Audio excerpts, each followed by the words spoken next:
우리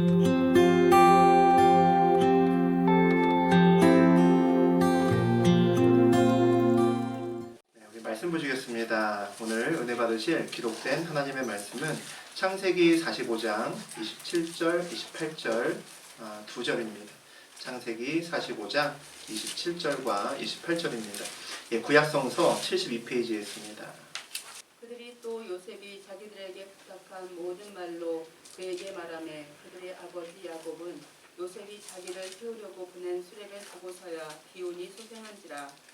But when they told him everything Joseph had said to them, and when he saw the cast Joseph had sent to carry him back, the spirit of their father Jacob revived.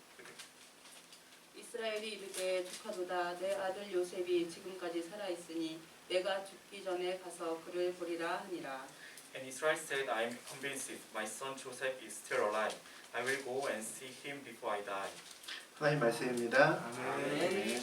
네, 우리 방금 전에 창세기 45장 27절, 28절 우리 두 절 함께 봤습니다. 우리 그 내용을 중심으로 하나는 붙들고 살아가야 하는 인생길, 하나는 붙들고 살아가야 되는 인생길이라는 제목으로 함께 나누겠습니다. 우리 지난 시간에 애굽 총리가 커밍아웃을 했죠. 내가 사실은 요셉이야 이런 말을 했습니다. 그 자리에 있던 모두가 기절할 만큼 놀랐을 겁니다. 옛날에 한때 유행했던 우리 프로그램 중에 하나 몰래카메라 이용했던 프로그램들이 있었습니다. 아마 기억하실 겁니다. 한 사람을 깜짝같이 속이고 남들은 다 알죠. 남들은 다 짜고 그 사람만 모릅니다. 이 모든 상황이 마지막쯤 돼서 몰카야 라고 이렇게 얘기를 해주면 그 사람은 뭐 속은 사람은 어떻게 할 줄 모르고 주변은 막 깔깔대고 배꼽을 잡고 웃기 시작합니다. 역시 시청자들도 그 모습을 보고 웃기 시작을 하죠. 그런데 그 중에서 환하게 웃지 못하는 한 사람이 있습니다. 몰래카메라 때문에 속은 사람이죠. 그 사람은 보통 멋쩍게 억지로 웃습니다. 사실은 대부분 화가 막 머리끝까지 나는데 화를 낼 수가 없는 거죠. 사람 보는 눈이 워낙 많고 또 TV 시청자들도 보기 때문에 그 앞에서 화를 낼 수 없는 겁니다. 사실 요셉이 커밍아웃한 오늘 이 자리는 아주 복잡한 미묘한 감정들이 있는 자리죠. 그 자리에서 서로 다른 감정들을 우리가 함께 또 볼 수 있습니다. 우리 14절과 15절 두 절 같이 한번 읽어보죠.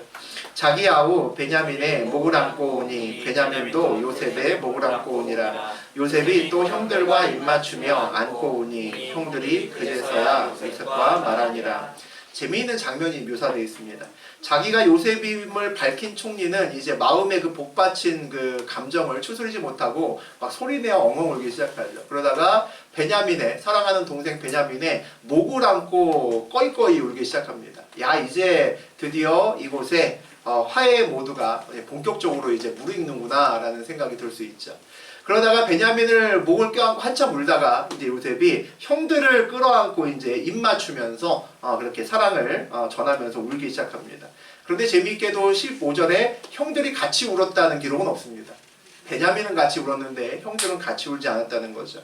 대신에 형들은 그 요셉의 울음이 다 끝나고 나서 울고 나서야 그제서야 요셉과 말하니라라고 되어 있습니다.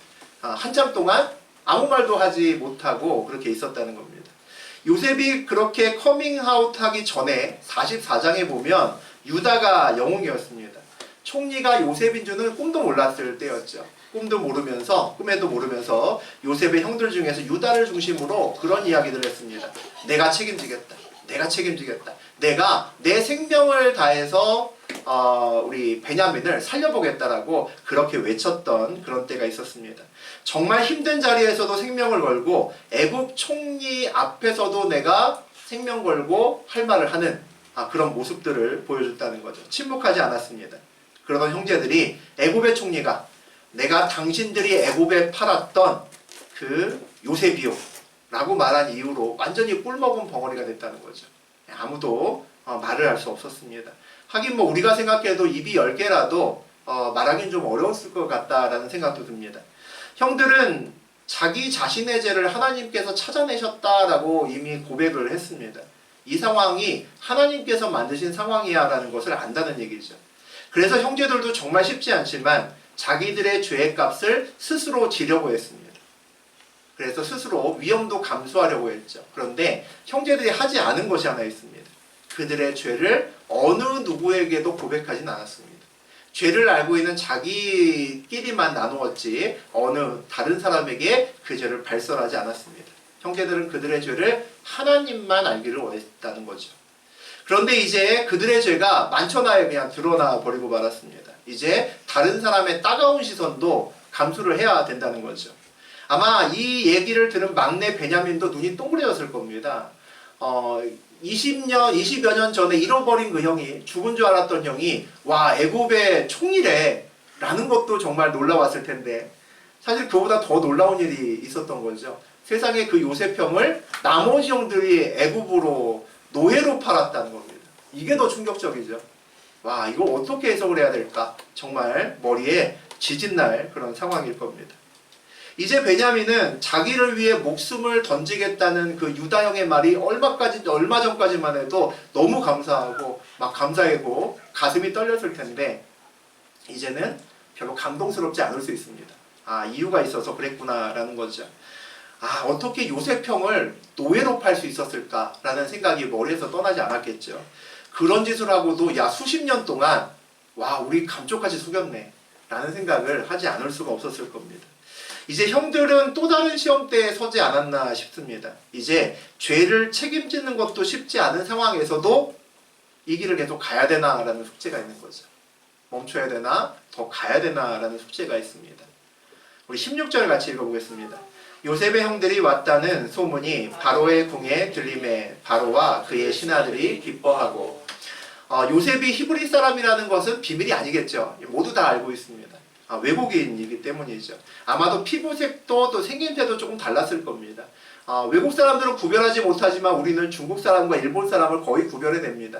조금만 더 떨어지면 뭐 필리핀이나 동남아 가면 뭐 말할 것도 없죠. 정확히 우리나라 사람 아닌 것을 거의 골라냅니다. 다른 사람의 보통 이목을 끌게 되죠. 외국인이 되면. 우리도 외국에 나가면 괜히 우리를 많이 쳐다보는 그 시선 때문에 때로는 좀 불편할 때도 있습니다. 심지어 그 외국 사람이 총리라면 말할 것도 없겠죠. 어디를 가나 모든 사람의 눈이 그를 쳐다보면서 뭐 하나라고 이렇게 관찰하고 있을 겁니다. 그런데 오늘 요셉이 히브리 형들이 애굽에 왔다, 그를 만났다라는 소문이 주변에 막 이렇게 퍼집니다. 요즘으로 말하면 네이버나 다음에 실시간 검색 순위 1위에 올라가는 거죠. 온 국민이 다 알게 되는 일이 벌어집니다. 요셉 총리가 20여 년 만에 이산가족, 형제들과 상봉했다. 이렇게 한 줄이 딱 올라갔겠죠. 그 밑에 무슨 댓글들이 달릴까요? 요즘이라면 야 만난 게 이번이 처음이 아니라며, 지난번에도 만났다며, 뭐 이런 얘기도 나오겠죠. 형제들을 감옥에 가두기도 했다는데 이런 얘기도 나올 겁니다. 총리가 어렸을 때 노예로 팔려서 애굽에 왔는데 야 그 범인이 그 형제들이라더라, 이런 얘기도 나오겠죠. 야 우리 총리가 진짜 바른 생활인 것처럼 그렇게 알았는데 완전히 콩가루 집안에서 자랐구나, 이런 이야기도 아마 나올 겁니다. 구설수가 오르기에 충분한 상황이라는 거죠. 뒷담화가 막 장렬해야 되는 그런 일입니다. 그런데 소문이 바로의 궁에 들림에 어떻게 됩니까? 바로와 그의 신하들이 기뻐하고 라고 되어 있습니다. 소문을 듣자마자 바로왕도 기뻐하고 신하들도 박수를 치면서 좋아했다라는 겁니다. 내 주변에 나에 대한 좋은 소식이 들렸을 때 그것을 저와 같이 바로 기뻐해 줄 수 있는 사람이 몇 명이나 될까? 우리는 항상 그 생각을 하면 마음이 그렇게 아주 편하지는 않습니다. 오늘 바로만 기뻐한 것이 아니라 그들의 신하들도 기뻐했다라는 것이 또 놀랍기도 합니다. 바로야 요셉의 윗사람이고 또 요셉 덕분에 7년간의 이 흉년의 기간을 잘 넘어가고 있죠. 그러니까 이제 고마운 것도 있고 자기 나라를 또 잘 보살펴 주니까 또 신세를 진 것도 있습니다. 하지만 그의 신하들 같은 경우는 많은 사람들이 요셉과 경쟁자 아닙니까? 아니 세상에 다른 나라에서 와서 내 자리 빼앗고 올라가 있는 그런 사람이 어찌 보면 요셉입니다. 그런데 요셉의 경쟁자일 수도 있던 그런 사람들이 다 같이 함께 기뻐했다는 것은 놀라운 일이라는 거죠. 그동안 요셉이 애굽 총리로 살면서 어떻게 살았구나라는 것을 알 수 있습니다. 애굽의 2인자로 살면서 정말 두루두루 마음을 통하면서 정말 잘 지냈겠구나라는 생각을 할 수 있죠. 우리는 전부 다 이제 그리스도인입니다. 하나님을 믿습니다. 예수 그리스도가 나의 주님입니다 라고 고백하죠. 우리가 속해 있는 공동체에 어떤 영향을 미치고 있는지를 돌아볼 필요가 있는 것 같습니다. 내가 그 공동체에 들어오기 전과 후가 어떻게 바뀌었나를 좀 생각해 볼 필요가 있는 거죠. 내가 들어온 다음에 우리 공동체가 얼마나 뭐 이익을 더 많이 추구했고 더 많이 쌓였고 실적이 얼마나 좋아졌나라는 것보다 내가 들어온 다음에 공동체가 얼마나 더 기뻐함이 많아졌고 또 평화롭게 바뀌었나를 보여야 된다는 겁니다. 내가 들어온 다음에 조직이 더 갈등이 깊어지고 서로 간에 반목하게 된다면 내가 조금 문제 있지 않나라고 생각할 수 있어야 된다는 얘기죠. 그 공동체에 나라는 사람이 들어가서 이 공동체에 어떤 영향을 미쳤나를 생각해 봐야 됩니다. 우리 지난 금요일에 다니엘 기도회에서 박광석 문화선교사님의 간증을 듣고 은혜를 참 많이 받았습니다.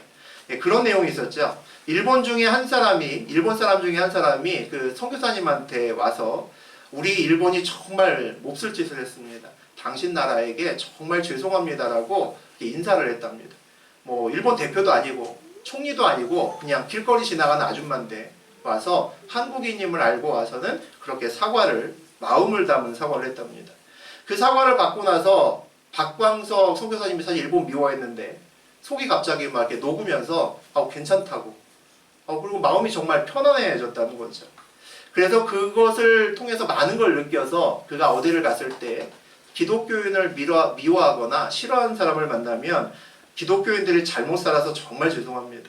더 베풀고 더 바르게 살아야 되는데 저희가 그렇게 살지 못했습니다. 라고 사과를 하고 다닌다라고 이야기를 하시더라고요.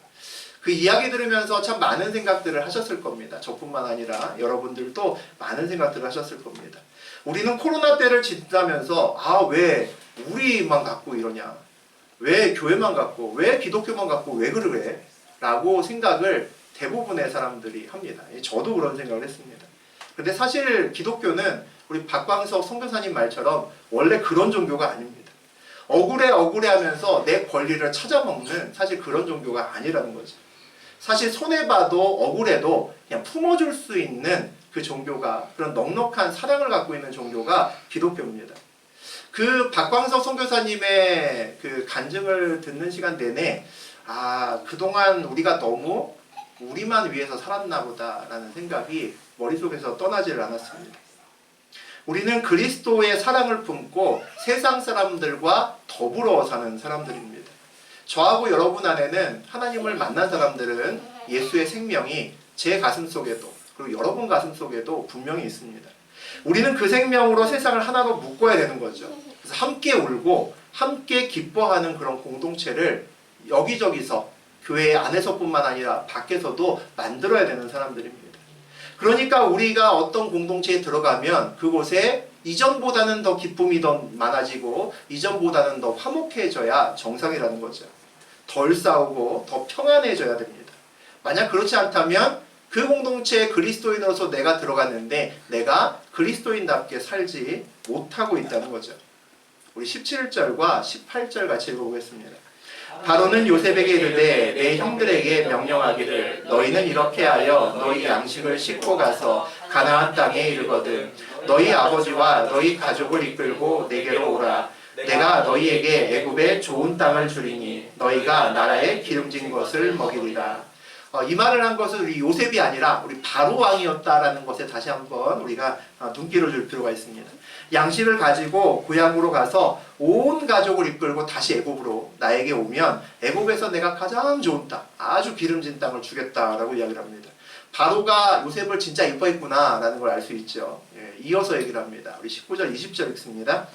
이제 명령을 받았으니 이렇게 하라. 너희는 애굽 땅에서 수레를 가져다가 너희 자녀와 아내를 태우고 너희 아버지를 모셔오라. 또 너희의 기부를 아끼지 말라. 온 애굽 땅에 좋은 것이 너희 것입니다. 이제 내가 근사한 수레, 아주 기가 막힌 세단이죠. 아니면 비행기일 수도 있습니다. 요즘으로 치면 아주 기가 막힌 내가 전용기를 줄 테니까 가서 가족들 전부 다 태워서 먼 길을 편안하게 와라라고 이렇게 배려를 합니다. 또 뭐라고 얘기를 하냐면 너희 기부를 아끼지 말라라고 이야기를 하죠. 애굽 땅에 좋은 것이 너희 것입니다. 이사 올 때 가나안에서 이사 올 때 아깝다고 이거 가서 혹시 쓸지도 모르는데 챙겨오지 말라는 겁니다. 우리가 이사 갈 때 그러죠. 뭘 버릴까? 사실 이사 갈 때 버리는 게 일인데 버릴까 하다가도 이것도 혹시 몰라 또 나중에 또 필요할 수도 있어. 그때 가면 괜히 돈 주고 사야 되잖아 하고 꾸역꾸역 넣죠. 그러지 말라는 겁니다. 다 버리고 와도 여기에 그것보다 훨씬 더 좋은 가나안 땅보다 훨씬 더 좋은 것이 넘쳤다는 거죠. 내가 다 주겠다는 겁니다. 그냥 몸만 오라는 겁니다. 몸만 오라고 얘기를 하죠. 요셉이 얼마나 잘 살았고 바로의 신임을 얻었으면 저렇게까지 이야기를 할까라는 생각이 듭니다. 또 하나 든 생각이 뭐냐면 이 말을 듣는 형제들 입장에서는 또 다른 고민이 생겼을 수도 있겠다라고 생각이 듭니다. 동생 요셉이 가족을 위해서 준비한 땅은 고센 땅입니다. 고센 땅인데 이 고센 땅으로 가야 하나, 아니면 오늘 바로가 이야기한 애굽에서 준비한 이 바로가 준비한 가장 기름진 좋은 땅, 이 땅으로 가야 되나 숙제가 생겼죠. 만약 우리에게 강원도에 아주 경치 좋고 좋은 전원주택이 하나 있고 미세먼지 엄청 많은 서울 강남 한복판 삼성동에 큰 아파트가 있는데 고르라고 하면 여러분 어디로 가시겠습니까? 묻는 제가 바보죠.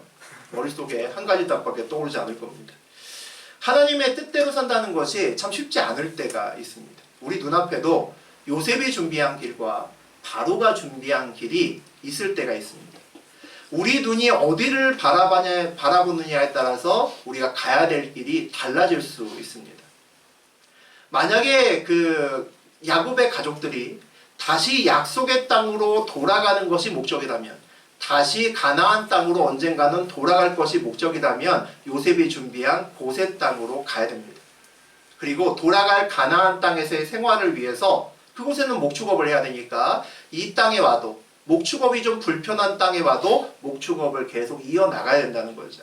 그런데 한 세상 잘 먹고 잘 사는 것이 목적이라면 바로의 기름진 땅으로 가서 농사를 지어야 됩니다. 그리고 농사를 지어서 돈을 벌어서 그 옆에 그 기름진 땅을 더 사고 더 사서 늘려가야 된다는 거죠. 그래야 더 잘 먹고 살 수 있기 때문입니다. 그래서 어디를 바라보냐가 중요합니다. 약속의 땅을 바라보느냐, 아니면 오늘 내가 살아가는 이 땅을 바라보느냐가 중요하다는 거죠. 하나님 나라를 바라보느냐, 아니면 이 세상 나라를 바라보느냐가 중요합니다. 어디를 바라보냐에 따라서 오늘 나의 인생의 해석이 전혀 달라지기 때문입니다. 기독교가 힘을 잃어가는 이유가 있습니다. 저는 우리가 고센 땅과 기름진 땅 사이에서 갈등하기 때문에 기독교가 힘을 잃어간다고 생각합니다. 세상과 똑같이 기름진 땅에 가서 살면서 마음은 약속의 땅에 있어 라고 우기기 때문에 기독교가 힘을 잃어가는 겁니다. 그래서 우리가 많은 욕을 먹고 있는 겁니다. 언젠가 때가 되면 약속의 땅으로 갈 거야 라고 그렇게 말하고 생각하는 것만으로 충분하지 않다는 겁니다. 우리의 현재 삶에서 기름진 땅이 아니라 고센 땅으로 걸어가는 살아있는 믿음이 저하고 여러분에게 있어야 된다는 거죠. 그래서 애굽 사람들이 보고 갸우뚱하게 만들어야 됩니다. 아니 왜 그 기름진 땅으로 안 가고 왜 고센 땅으로 가? 야 쟤네들 뭔가 있나 봐 라는 생각이 들게 만들어야 된다는 거죠. 우리 주변 사람들이 저하고 여러분의 삶에 대해서 물음표를 가질 수 있도록 만들어야 됩니다. 아니 왜 그 길로 가세요? 왜 기름진 땅으로 안 가고 왜 고센 땅으로 가세요? 라는 질문을 저와 여러분의 삶에서 주변 사람들이 하게 만들으셔야 됩니다. 만약에 우리의 삶에 대해서 어느 누구도 질문하지 않는다면 내가 늘 기름진 땅으로만 가기 때문일 수 있습니다. 내가 세상 사람들과 똑같이 살기 때문에 당연한 길로 가기 때문에 질문할 필요가 없는 거죠. 아, 나도 그 길로 가는데 쟤도 그 길로 가면 아무도 질문하지 않습니다. 우리는 근본적으로 세상 사람들과 똑같이 살아가서도 안 되고 또 살아갈 수도 없는 사람들입니다. 이 세상이 다야라고 생각하는 사람들과 내가 앞으로 갈 본향이 따로 있고 이 세상을 나그네처럼 들렸다 간다라고 생각하는 사람들과 어떻게 생활이 같을 수가 있겠습니까? 달라야 되는 거죠. 100년이 안 되는 이 세상의 시간이 다야라고 생각하는 사람들과 영생을 믿고 생각하는 사람들과 똑같이 산다면 그게 더 이상할 겁니다. 이 세상이 다라고 생각하면 기름진 땅 찾아야죠. 그리고 그곳에서 조금이라도 더 1분 1초라도 더 즐길 수 있는 것이 있다면 그것을 붙들어야 될 겁니다. 그런데 이 세상이 다가 아니라 약속의 땅이 있다라고 우리가 생각한다면 이 세상을 살면서도 약속의 땅으로 떠날 준비를 늘 하고 있어야 되는 거죠. 그리고 그곳에서 내가 앞으로 살 준비를 이곳에서부터 해야 될 겁니다. 그래서 고센 땅에 가서 살아야 된다는 거죠. 같이 살아가지만 우리와 세상 사람들은 같은 시간대에 살아가지만 삶의 자리가 그들과는 다른 자리를 차지하고 있어야 된다는 겁니다. 우리 21절에서 23절까지 보겠습니다. 이스라엘의 아들들이 그대로 할세 요셉이 바로의 명령대로 그들에게 수레를 주고 길 양식을 주며 또 그들에게 다 각기 옷 한 벌씩을 주되 베냐민에게는 은 300과 옷 5벌을 주고 그가 또 이와 같이 그 아버지에게 보내되 순하기 10필에 애굽의 아름다운 물품을 실리고 암나기 10필에는 아버지에게 길에서 드릴 곡식과 떡과 양식을 실리고.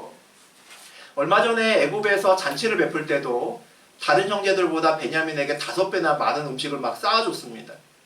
그런 적이 있었는데 오늘 또 이상한 짓을 하죠. 형들에게는 옷 한 벌씩을 쭉 나눠줍니다. 그리고 베냐민에게는 옷 5벌을 주고 5배를 줬죠. 그 다음에 거기다가 더하기 은도 줍니다. 은 300을 얹어줍니다. 아마 그 옷들은, 그 나눠준 옷들은 아마도 몇십 년 전에 우리 요셉이 한때 입었던 채색옷보다 훨씬 더 좋은 옷일 겁니다. 애굽에서 좋은 옷을 입을 거니까 훨씬 더 비싸고 만질 수도 없는 그런 옷이었을 겁니다. 하지만 나는 한 벌 받았고 쟤는 5벌 받았다. 기분이 별로 유쾌하지 않을 수 있죠. 그리고 아버지를 위해서, 야곱을 위해서 순하기 10필에 온갖 선물들을 바리바리 실어줍니다. 그리고 또 암나기 10필에는 애굽으로 올 때 먹으라고 곡식과 떡을 잔뜩 또 싸줍니다. 휘둥그레질 만큼 많이 실어주죠. 그리고 이상한 말을 합니다. 우리 24절 읽어보겠습니다.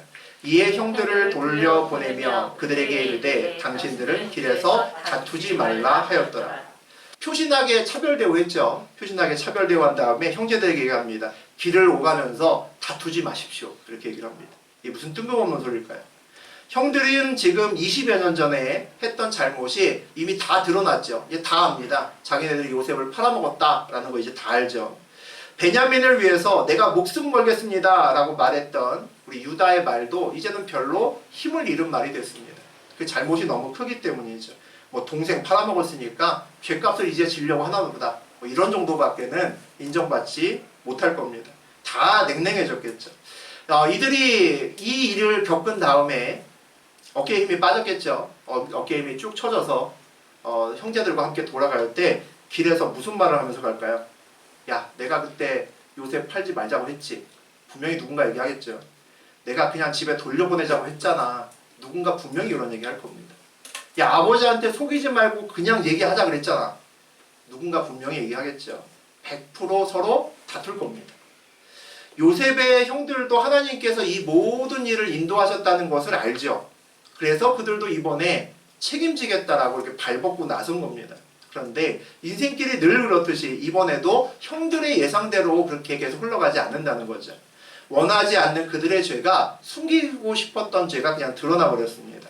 어렵게 순종했는데 내가 정말 책임지고 이번에는 제대로 한번 할 거야 라고 정말 어렵게 순종했는데 오히려 일이 더 꼬여버렸습니다. 이제 형제들의 죄를 베냐민도 알고 이제 집에 돌아가면 그 정말 껄끄러운 아버지가 있잖아요. 아버지 야곱에게도 이제 얘기하지 않을 수가 없습니다. 우리가 어렵게 순종했는데 그 상황이 오히려 더 꼬아지고 문제가 생기면 당황합니다. 그런 때가 어떻게 보면 믿음의 자리를 가장 지키기 힘든 때라는 생각도 듭니다. 이 길을 계속 걸어가야 되나? 이게 안 되는 거 아닐까? 라는 생각이 든다는 거죠. 당신들은 길에서 다투지 말라 하였더라 라고 이야기를 합니다. 이 말의 뜻은 은혜의 자리에서 떠나지 말라는 겁니다. 믿음의 자리를 떠나서 이전에 믿음 없는 자리로 돌아가서는 안 된다라고 얘기를 하는 거죠. 근데 우리가 이게 잘 안 됩니다. 하나님이 나의 인생길에 개입하셔서 시작은 분명히 은혜로 했는데 하나님이 나 도와주시는구나. 이 길을 하나님이 여셨구나 라고 그렇게 걸어가는데 내가 원하지 않게 상황이 더 어려워지면 그것도 내가 더 책임지려 하고 이전과는 다른 모습으로 내가 이제 나는 새 사람이야 라고 그렇게 선포하면서 나아갔음에도 불구하고 상황이 더 어려워지면 끝까지 그 자리를 지키는 것이 참 어렵다라는 생각이 든다는 거죠. 보통은 중간에 믿음 없던 옛날 자리로 돌아가 버리는 경우가 꽤 있습니다. 우리도 다니엘 기도회에서 은혜 많이 받잖아요. 은혜 받으면서 나도 저렇게 살아야겠다 그런 생각을 하죠. 근데 집에 가서 모처럼 내가 다르게 보이려고 막 열심히 하고 잘하는데 그것도 모르는 남편이나 아내나 아이들이 속을 막 박박 끓고 뒤집어 엎어놓으면 어떻게 합니까?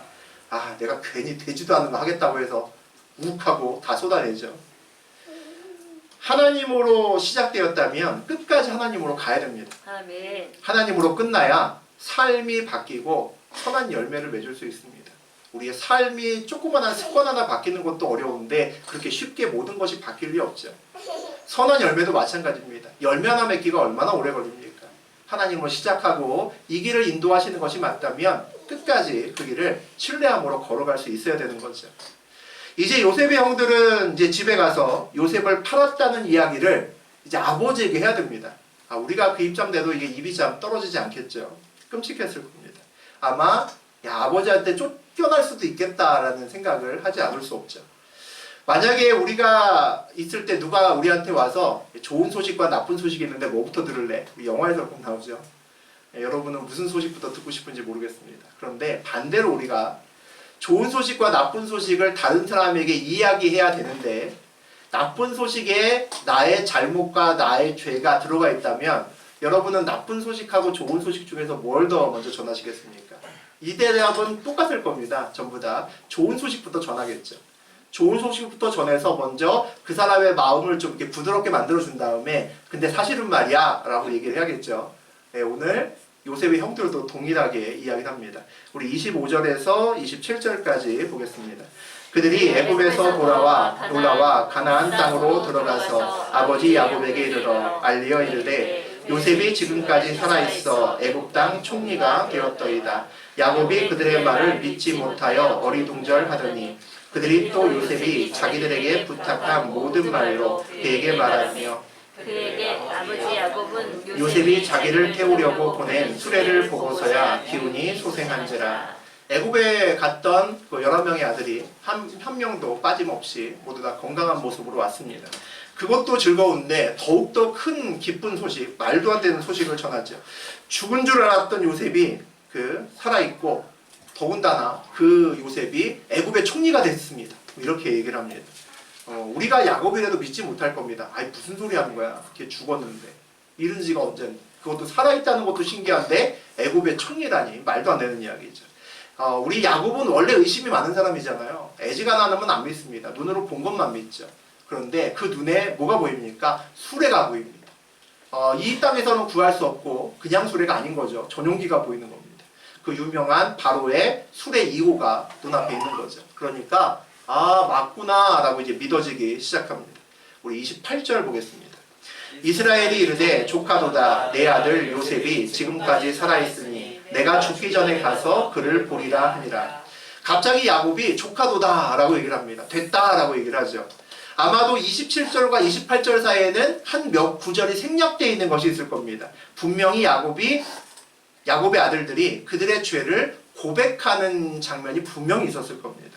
베냐민이 모든 사실을 알고 있죠. 같이 왔습니다. 요셉도 살아있고 이제 요셉의 형들이 더 이상 자기의 죄들을 숨길 수가 없다는 거죠. 요셉의 형들이 요셉이 살아있다는 기쁜 소식을 전하고 그 기쁜 소식의 그 흥분이 가라앉기 전에 분명히 말했을 겁니다. 근데 사실은 20년 전에 요셉이 죽은 것이 아니라 사실은 우리가 요셉을 애굽에 노예로 팔았습니다. 죽여주십시오 라고 분명히 얘기했을 겁니다. 폭탄 선언했겠죠. 그래도 애굽 총리 앞에서 베냐민 대신에 제가 노예가 되겠습니다. 그러면 포스가 나잖아요. 와 진짜 대단하다 라는 말을 들을 수 있죠. 그런데 죄가 드러난 후에 이런 고백은 아무런 의미가 없습니다. 정말 누구 하나도 동정의 눈빛으로 바라본 사람 없이 그냥 죄를 고백해야 되는 거죠. 그런데 오늘 야곱의 입에서 그 10 아들을 전혀 사랑하지도 않았던 것 같은 야곱의 입에서 놀라운 이야기가 나옵니다. 조카도다 라고 얘기를 합니다. 됐다라는 겁니다. 잘잘못 따지고 싶지 않다는 거죠. 이제 다 덮을 수 있다는 겁니다. 아니 어떻게 그런 죄를 덮습니까? 20년 전에 자기가 가장 사랑하는 아들을 노예로 파는 걸 어떻게 그걸 용서하고 어떻게 덮을 수 있습니까? 그런데 덮을 수 있는 이유를 얘기합니다. 아들 요셉이 지금까지 살아있으니까 됐다는 겁니다. 내가 죽기 전에 그를 볼 수 있으니까 됐다는 거죠.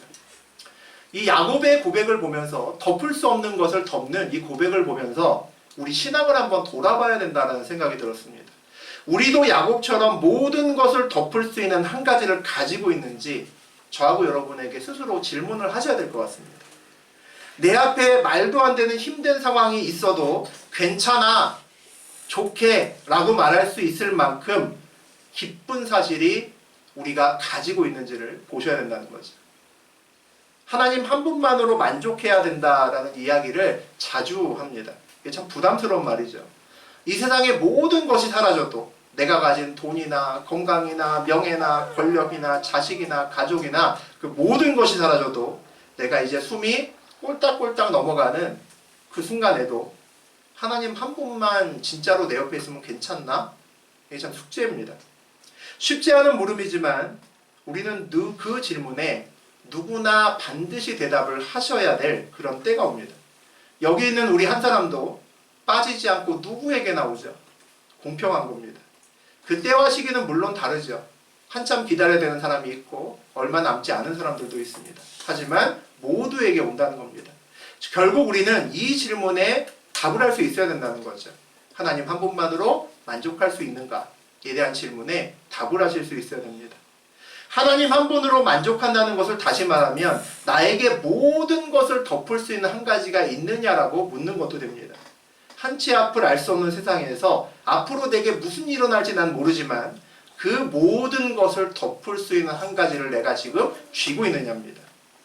모든 것을 덮을 수 있을 만큼 너무너무 기쁘고 좋은 것을 내가 이미 가지고 있느냐죠. 기독교가 바로 그 한 가지를 가진 종교입니다. 우리를 위해서 십자가에서 돌아가신 예수 그리스도의 은혜와 그 아들을 아낌없이 십자가에 내어주신 하나님의 사랑, 그게 바로 우리에게는 기쁜 소식이고 우리에게는 복음입니다. 아멘. 그 하나님이 우리를 사랑하신다는 것만큼 우리에게 큰 힘이 되는 게 없다는 거죠.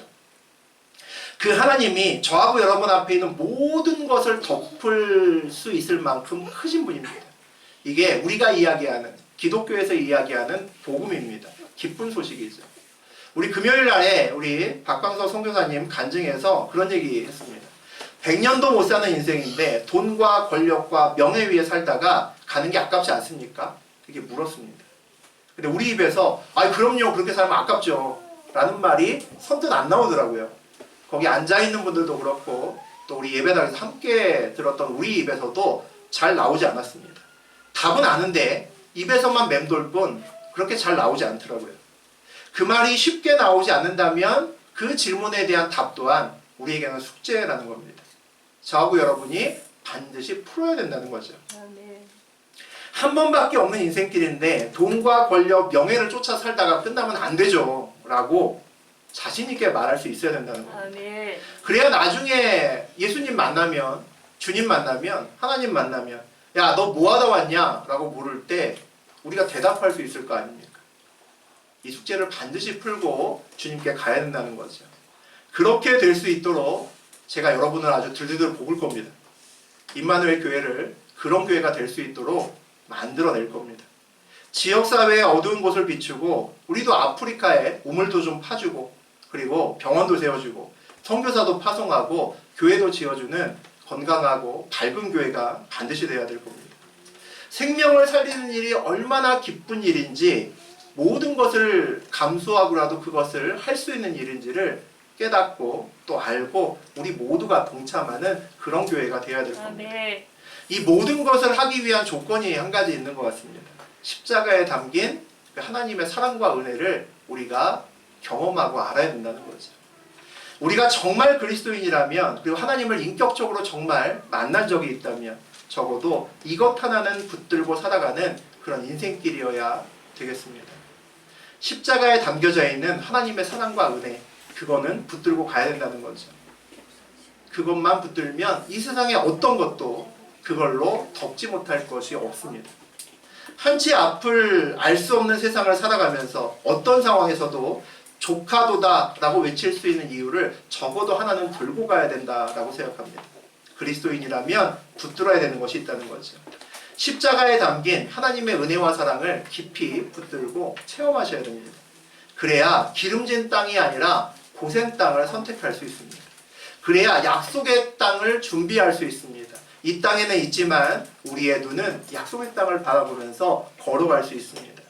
그래야 믿음의 자리를 끝까지 지킬 수 있고 그래야 나만 위해 사는 것이 아니라 내 주변에 잃어버린 생명을 갖고 있는 나는 예수의 생명을 갖고 있는데 예수의 생명이 보이지 않는 사람들을 위해서 그들에게 생명을 나누어 주며 살 수 있습니다. 저하고 여러분의 사명이 그겁니다. 그 사명 온전히 붙들고 모두 십자가의 은혜와 사랑을 충분히 붙들고 경험하면서 사는 저하고 여러분 되시기를 주의 이름으로 축원드리겠습니다. 예.